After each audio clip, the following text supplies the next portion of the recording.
Note कर लेंगे। तो यहाँ पे फर्स्ट क्वेश्चन पे आते हैं। फर्स्ट क्वेश्चन में क्या कि he does not laugh nor he smiles. इस क्वेश्चन को करने से पहले एक चीज़ आप रूल नोट कर लें, क्या कि यहाँ पे मैं 2 3 4 वर्ड लिखवा रहा हूँ, उसे आप नोट कर लें। जैसे यहाँ पे आपको लिखा है नॉर, फिर मैंने लिखा है यहाँ पे ओनली, बाय लिखेगा है, ठीक है। Nor, only, by, never. उसके बाद आप लिखेंगे स्कार्सली, स्कार्सली, हार्डली, ठीक है। स्कार्सली हो गया, हार्डली हो गया, सेल्डम नोट कर लें, ठीक है।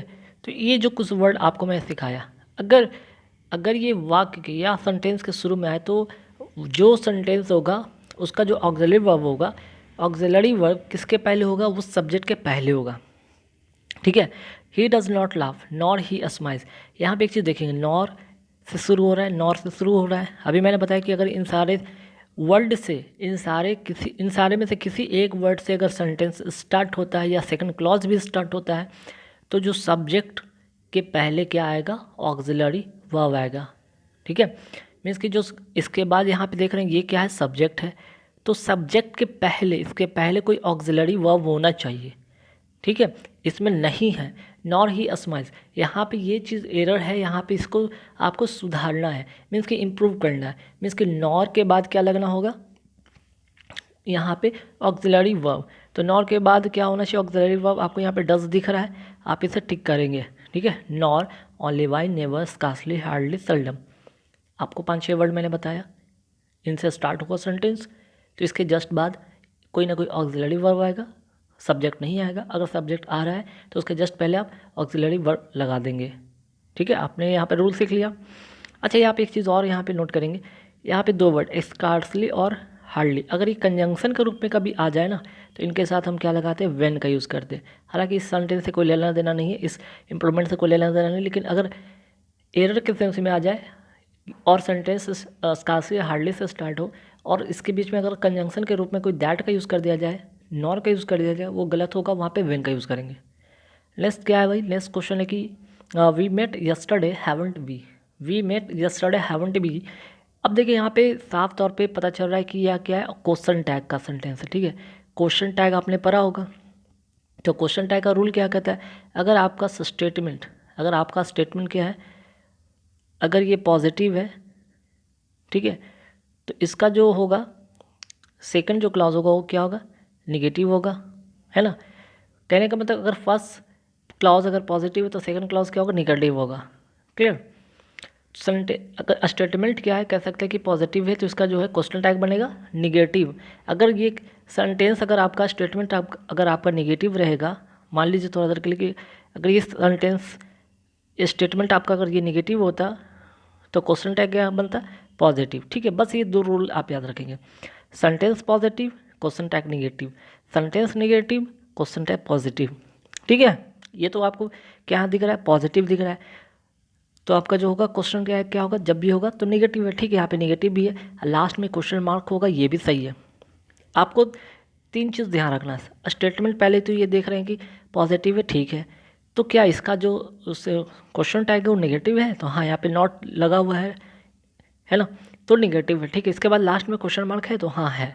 अब सवाल ये होता है कि यहाँ पे देख रहे हैं कि मेट लिखा हुआ है ना, मेट मतलब वी टू का मतलब पास्ट का मतलब डिडेंट वाला होगा, डिडेंट वी, ठीक है, डिडेंट वी होगा। तो हम थर्ड पे आते हैं कि she could not help but laugh.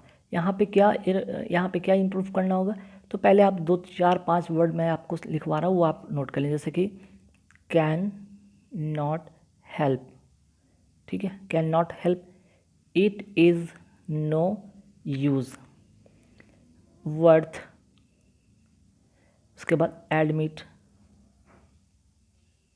Avoid, delay, mind, deny, detest, enjoy, तो ये सारे जितने वर्ड, जैसे कैन नॉट हेल्प की बात कर लिए, इट इज़ नो यूज़ की बात कर लिए, वर्थ की बात कर लिए, एडमिट की बात कर लिए, अवॉइड की बात कर लिए, delay, detest, deny, mind, enjoy. तो ऐसे में इनके बाद कोई भी वर्ब आता है तो वर्ब क्या होगा, इन सभी के साथ क्या हो जाएगा, वर्ब का 4th फॉर्म हो जाएगा, ठीक है। क्या हो जाएगा, वर्ब का 4th फॉर्म हो जाएगा। मीन्स कि देख रहे हैं यहाँ पे कुड नॉट हेल्प है, ठीक है, कैन नॉट हेल्प के जगह पे कुड नॉट हेल्प किया गया, पास्ट में लिखा गया, इसको कोई फ़र्क नहीं पड़ता। कैन नॉट हेल्प के बाद क्या आना चाहिए यहाँ पे, इसके अलावा यहाँ पे वर्ब का फोर्थ फॉर्म आना चाहिए, तो क्या होगा, लाफिंग हो जाएगा। चलिए आगे बढ़ेंगे। The world is being faced with a crisis. देखिए यहाँ पे इस सेंटेंस से देखने से पता चला कि पैसिव फॉर्मेशन में, अगर पैसिव फॉर्मेशन में बात करें तो इसका कोई अर्थ निकलता नहीं कि the world is being faced with a crisis, ठीक है। एक क्राइसिस की बात की है कि क्राइसिस फेस कर रहा है वर्ल्ड को, ऐसा नहीं होता है, ठीक है। The world is being faced with a crisis world को नहीं फेस कर पाएंगे, वर्ल्ड क्राइसिस को फेस कर रहा है ना, तो ये सेंटेंस एरर हो जाएगा, गलत हो जाएगा। इम्प्रूव क्या करना होगा कि आपको यहाँ पे the world is facing a crisis होगा, ठीक है। द वर्ल्ड लिखना क्या होगा, the world is facing a crisis. कहने का मतलब संसार क्या है, एक क्राइसिस का सामना कर रहा है, मीन्स कि संसार जो कि है, वर्ल्ड है, क्या है, क्राइसिस का सामना कर रहा है, ठीक है। चलिए आगे बढ़ेंगे सवाल पे। If I will get an opportunity I shall attend the seminar. इसमें बहुत अच्छा इंपॉर्टेंट रूल है। अगर कोई समय की बात किया जाए या शर्त की बात किया जाए, समय या शर्त की बात किया जाए, और इसके तुरंत बाद अगर आने वाले सेंटेंस में अगर विल हो या शैल हो या कोई भी ऑक्सिलरी वर्ब हो, उसका इस्तेमाल नहीं करते, उसका यूज़ नहीं करते हैं, ठीक है। जैसे कि व्हेन हो गया, अनटिल हो गया, टिल हो गया, या फिर अगर हम बात करें यहाँ पे शर्त की बात करते हैं, इफ़ हो गया, अनलेस हो गया, तो इनके साथ क्या करते हैं, विल और शैल का यूज़ नहीं करते हैं। तो विल और शैल का यूज़ नहीं करेंगे तो क्या करेंगे, इफ़ आई गेट, ठीक है, if I get an opportunity I shall attend the seminar, ठीक है। अब आप सोचेंगे गेट ही क्यों हुआ, गॉट क्यों नहीं हुआ, तो इसका भी एक रूल है कि अगर एक तो कंडीशनल सेंटेंस के साथ क्या होगा, यहाँ पे आप क्या करेंगे, फ्यूचर, यहाँ पे क्या लगाएंगे, यहाँ पे प्रेजेंट इंडेफिनिट लगाएंगे, ठीक है। यहाँ पे प्रेजेंट इंडेफिनिट लगाएंगे और इसके बाद जो सेकंड क्लॉज है वो होगा फ्यूचर में। तो ध्यान रखिएगा, if I get an opportunity I shall attend the seminar. जब कंडीशन की बात हो तो कंडीशन के साथ फ्यूचर इंडेफिनिट होगा, उसके बाद वाला सेंटेंस कंडीशन वाले जो सेंटेंस होगा प्रेजेंट इंडेफिनिट में होंगे और उसके बाद वाला जो क्लॉज होगा फ्यूचर में होगा। क्लियर। चलिए आगे बढ़ेंगे सवाल पे। She insisted on she was innocent. देखिए यहाँ पे दो क्लॉज है, दो क्लॉज के लिए एक कंजंक्शन आना ही चाहिए, ठीक है, आना चाहिए। तो यहाँ पे कनेक्टिविटी के तौर पे हम क्या यूज़ करेंगे, दैट का तो यूज़ करेंगे, ठीक है, दैट का यूज़ करेंगे। तो सी इंसिस्टेड होगा, ठीक है, इंसिस्टेड ऑन नहीं होगा, यहाँ पे दैट अगर यूज़ करेंगे तो ऑन नहीं यूज़ करेंगे, ठीक है, क्योंकि अगर ऑन करेंगे तो इसके बाद का जो सेंटेंस होगा वो स्ट्रक्चर बदल जाएगा। सी इंसिस्टेड ऑन हर इनोसेंस हो जाएगा, क्लियर। वहाँ पे ये चीज़ नहीं करेंगे तो यहाँ पे कनेक्टिविटी के तौर पे दैट करेंगे और इंसिस्ट के साथ यहाँ पे कोई प्रीपोजिशन आएगा नहीं। She insisted that she was innocent, clear. तो क्वेश्चन में छठा समझ में आ गया कि सी अगर यहाँ पे एक तरह से कह सकते हैं, यहाँ पे दो क्लॉज को कनेक्ट किया गया है दैट से, और दैट के पहले यहाँ पे कोई भी आप प्रीपोजिशन का यूज़ नहीं करते हैं, ध्यान रखिएगा। क्लॉज के पहले कोई जो कनेक्ट होगा, दैट का कनेक्टिविटी हो रहा है, उसके पहले कभी भी कोई यहाँ पे प्रीपोजिशन का यूज़ नहीं करेंगे, क्लियर। नेक्स्ट जो क्वेश्चन है कि the other shook their heads and made वेग नॉइजेस ऑफ अप्रूवल। अब यहाँ पे ध्यान दीजिएगा, यहाँ पे क्या हो रहा है कि the other their heads and made वेग नॉइजेस, है ना। वेग नॉइजेस यहाँ पे स्पेलिंग मिस्टेक है, VAGUE। वेग मतलब होता है अस्पष्ट, जो अस्पष्ट जो नॉइज है, जो अजीब सा आवाज़ आ रहा है।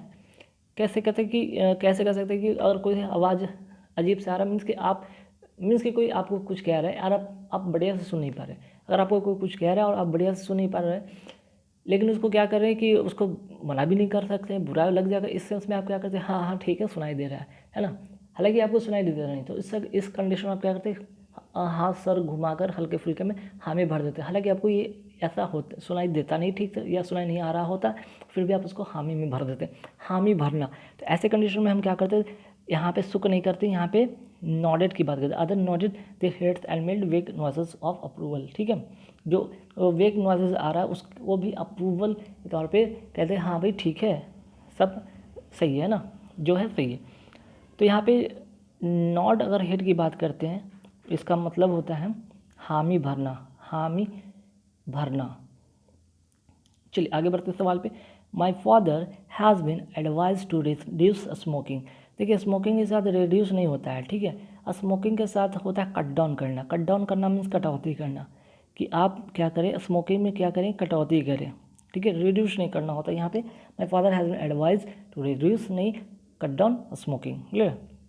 नेक्स्ट क्वेश्चन क्या है कि listen attention to what I say. ध्यान से सुने जो मैं कह रहा हूँ, ठीक है। इस का सेंटेंस में पहले यहाँ पे देखिए, ये सेंटेंस में लिसन क्या है, यहाँ पे एडजेक्टिव है। लिसन क्या है, एडजेक्टिव है। तो सॉरी, लिसन एडजेक्टिव नहीं है यहाँ पे। लिसन क्या है भाई, यहाँ पे वर्ब है। तो अगर लिसन वर्ब है तो इसके बाद जस्ट बाद क्या आना चाहिए, यहाँ पे एक एडवर्ब आना चाहिए। वर्ब के बाद एक एडवर्ब आना चाहिए, है ना, क्योंकि वर्ब को क्वालिफाई कौन कर रहा है, एडवर्ब कर रहा है। तो अटेंशन ना होकर क्या होगा, अटेंटिवली होगा, ठीक है। एल वाई वाला ढूंढे और टिक कर ले, listen attentively to what I say. और नेक्स्ट क्वेश्चन पे आता है कि मेनी अ मैन, ये क्वेश्चन भी काफ़ी इंपॉर्टेंट है। Many a man have died of cancer. तो देखिए डाइड के साथ तो याद रखिएगा यहाँ पे प्रीपोजिशन होता है फिक्स। एक तो मैंने सिखाया था डाई ऑफ, ठीक है। डाई के साथ फिक्स प्रीपोजिशन लगता ही लगता है, ये तो दिमाग में रखें। दूसरी एक चीज़ और ध्यान रखिएगा, मेनी ए का एक रूल है कि मेनी ए के बाद आपका जो होगा नाउन सिंगुलर होगा एंड वर्ब भी क्या होगा, आपका सिंगुलर होगा। दोनों चीज़, नॉन भी सिंगुलर और वर्ब भी सिंगुलर। काफ़ी इंपॉर्टेंट क्वेश्चन है, काफ़ी इंपॉर्टेंट क्वेश्चन है कि मेनी ए के बाद जो आपका नाउन होगा, यहाँ पे मैन देख रहे हैं ना, नाउन है, ये नाउन है, और नाउन क्या है, यहाँ पे सिंगुलर है। तो वर्ब भी क्या होगा, सिंगुलर। तो हैव तो होगा नहीं ना, तो क्या होगा, हैज़ वाला होगा। मीन्स कि ए इसका करेक्ट आंसर